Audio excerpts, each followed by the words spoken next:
California police officers are on the lookout for a dangerous criminal. He's got a record including 33 cases of breaking and entering, 102 police officer response, and 152 reports of conflict behavior. Cops had said, although the people of South Lake Tahoe had endured his 7-month spring, some in the community are now concerned about the fate of 500-pound Hank the Tank, a wanted bear. The police department of Fish and Wildlife says the black bear is so used to being around people and human food that it might not fare well on its own ever again. This bear likes humans' food and has used its immense size and strength to break in and through front doors and garage doors. It said experiments say that the horrible California wildfires of recent years has pushed back black bears' population into more urban areas as they search for food. They are supposed to be hibernating, and said Officer Jeff Robertson. They are used to people and being fed years around. They don't really do the bear stuff the Fish and Wildlife Department suggests. Hank might be running out of options. They are currently trying to capture Frank and relocate him somewhere else, far away from people. If you have ever been to a Phoenix Zoo, now would be a good time. The weather is perfect and there is a new animal to check out. The Phoenix Zoo announced last week the birth of a baby girl, Misai giraffe. The giraffe was born February 7th to Mama Sunshine and Father Migu. It's the third calf for Sunshine and the fourth calf for Migu. According to the announcement from the Phoenix Zoo, Sunshine is an incredibly protective mother, and we anticipate them to stay off the exhibit in their barn, bonding for at least the next few weeks. The zoo said in a statement on Facebook the baby giraffe is about 6 feet tall, 150 pounds, and she is healthy. She loves following her mama around the barn. Now let's go over to Miss Gigavelli with the weekly update. Good morning, Tartesso students and families. Welcome back to another great week. This is the week of March 1st through the 4th. Today, on Tuesday, we will have TNN with Mr. Wisser, coding classes for 5th grade students with Mr. Wisser, all of our normal after-school clubs, and our Tartesso food truck night from 5 to 8 p.m. Tomorrow, Wednesday, March 2nd, we will have our kindergarten through 2nd grade music concert recordings for students that have music this quarter with Mr. McBreen. 3rd through 5th grade students will have SAC lunches. And we will have a leadership meeting for team leaders at 3:15 to discuss our comprehensive needs assessment, NTI, so new teacher induction training for all K through 5 new teachers, and that'll be at Winterswell from 3:45 to 4:45. We will have a PTO meet and greet from 5 to 6 p.m. And we will have an HOA meeting from 6 to 7:30 in the library. On Thursday, we have our student tripod surveys for Q3 special area teachers and committee meetings after school for safety, social, Kids at Hope, and SIT committee meetings. And on Friday, we will have counseling club with Mrs. Williams. Please make it an outstanding week. Thank you, Ms. Gigavelli. Here's Miss Williams with Counseling Corner.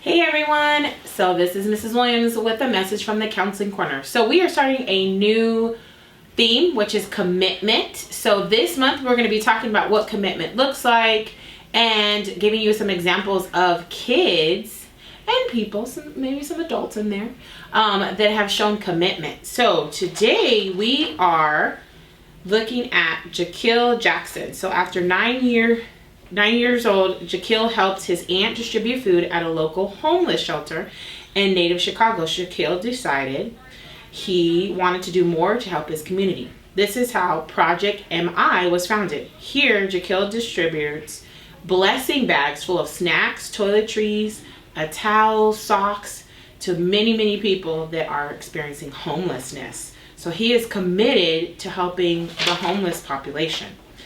Then we have Nicholas Lowinger. He is a tween, which means he's not quite tween, but he's in between tween. He met a brother and sister experiencing homelessness, and he decided to take turns going to school and sharing a pair of shoes with them. So some days they had shoes, and some days he would bring them shoes. Nicholas gave a boy a pair of basketball sneakers and then kicked off an organization called Gotta Have Soul. So through which footwear has been donated to over 99,000 children in homeless shelters. This is fantastic, and one of the things I really want you guys to notice is these are children. They are not letting their age get in the way of being committed and helping others. So I want you guys to just think about that. So commitment is putting forth an effort to do something. And what I really love about commitment is when we are committed to help others and do for others. All right. So we'll keep talking about it this month. I'm super excited, and I hope you guys all have a great day. Bye. Thank you, Miss Williams. Here is Izzy and Alejandra with the sports news. Welcome to sports. My name is Islana. And I'm Alejandra. Unfortunately, one of Arizona's biggest springtime draws, NBL spring training, has officially canceled, at least for now. The cancellation is due to not having a current collective bargaining agreement. The Arizona Coyotes picked up a big win last week by a score to 3-1 over good Dallas Stars team. They aren't the worst team in the league, but they aren't far from it. They did send goalie Carton Hutton to Toronto for future considerations. The Suns are on a 7-game streak, with the most recent victory coming against the Houston Rockets by the score of 124-121. The bad news is that they will be without a star, Chris Paul, for several weeks while he recovers from a hand injury. That is all for today. See you next time on Sports News. Thanks, girls. Here's Mika and Mateo with entertainment news.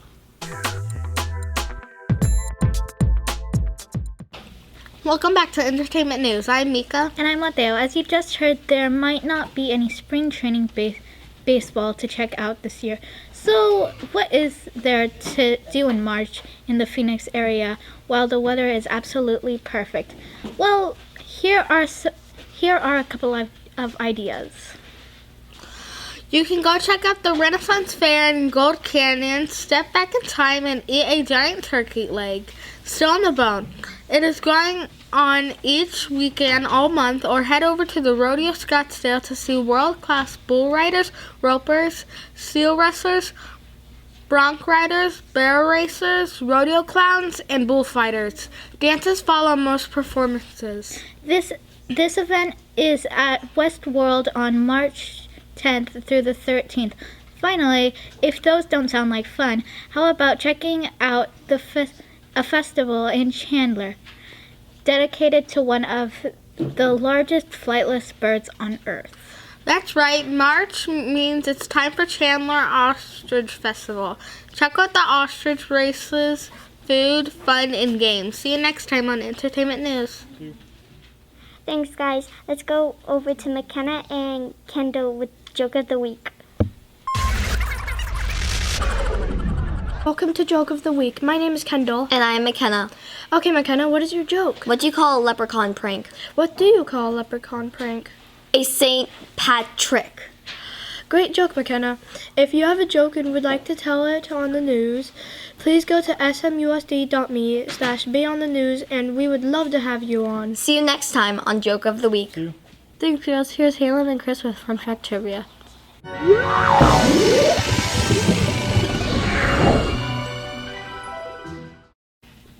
Welcome to Fun Fact Trivia. My name is Christopher. And I'm Halen. Did you know that today, March 1st, is National Peanut Butter Lovers Day? National Peanut Butter Day was back in January. Today celebrates the people that love the tasty treat. Peanut butter goes with just about anything, from ice cream, jelly, bananas, and more. Peanut butter is a fan favorite for just about everyone, as long as you aren't allergic to it. Peanut butter was introduced to the United States back in 1904 at the Universal Fair in St. Louis by a gentleman named C.H. Sumner. It was an instant hit and sold over $700 worth a nickel at a time. Your question today is about how many peanuts did it take to make a 12-ounce jar of peanut butter? A, 550, B, 750. or C, 950. You have 10 seconds to make your decision.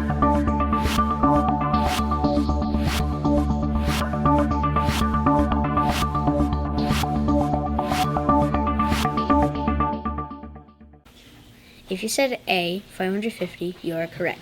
When peanut butter was first invented, they would steam the peanuts to blend them. But now they are roasted first, which really gives it that classic flavor. Fun fact, the Reese's Peanut Butter Cup didn't show up until about 1928 and has been a favorite amongst kids and adults for almost 100 years. See you next week on Fun Fact Trivia. See you. Thanks, guys. Let's go over to Austin with history. Welcome to This Week in History. I am Austin. On March 1st, 1872, Congress moved to set aside about 2 million acres of public land sitting on the future states of Wyoming, Montana, and Idaho as America's first national park. President Grant signed the bill into law on this day in 1872. The Yellowstone Act of 1872 designated the region as a public pleasuring ground, which would be preserved from injury or spoliation of all timber, mineral deposits, natural curiosities, or wonders within. For a nation set on settling and exploiting the West, the creation of the Yellowstone was surprising. Many congressmen gave it to their support simply because they believed in rugged and isolated region was little economic value. Yet the Yellowstone Act of 1872 set a precedent and popularized the idea of preserving sections of the public domain for use as public parks. Congress went on to designate the dozens of other national parks, and the idea spread to the other nations around the world. See you next week on This Week in History. See you. Thanks, Austin. Let's go over to Gannon and Gabriel with Science Time.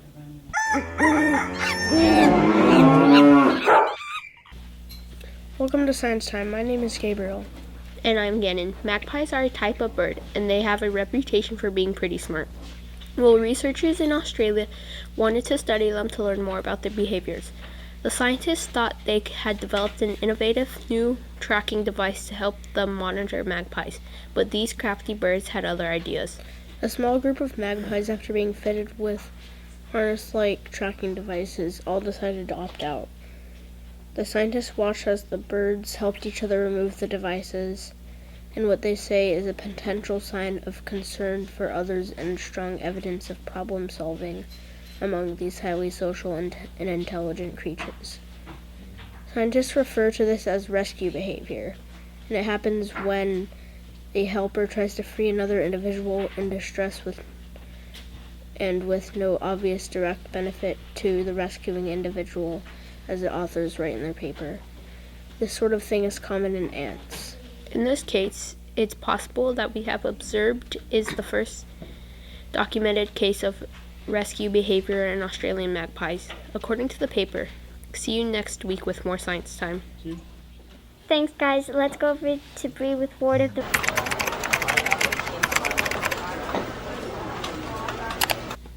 Welcome to Word of the Week. My name is Bree. This week's word is transpire. Transpire is a verb and it means to happen or become known. Here's how you can use it in a sentence. The police are still trying to determine what transpired on the night of the accident. See you next time on Word of the Week. Thank you, Bree. Here's a special message from Student Council.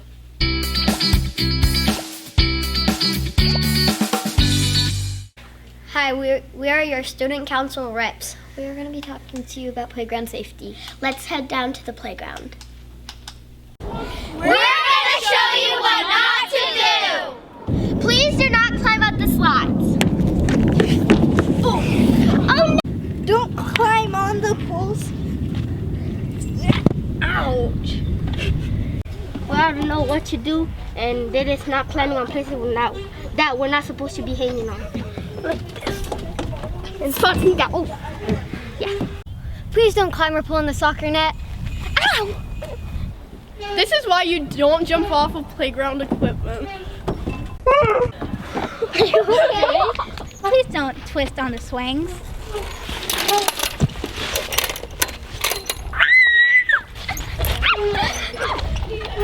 This is why you don't jump off slides.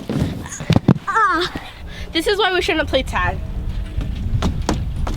Ow! Accurate. Don't do what we just did. Make smart choices. Have fun. And be safe. Thank you guys. That is all for this episode of TNN. See you next week.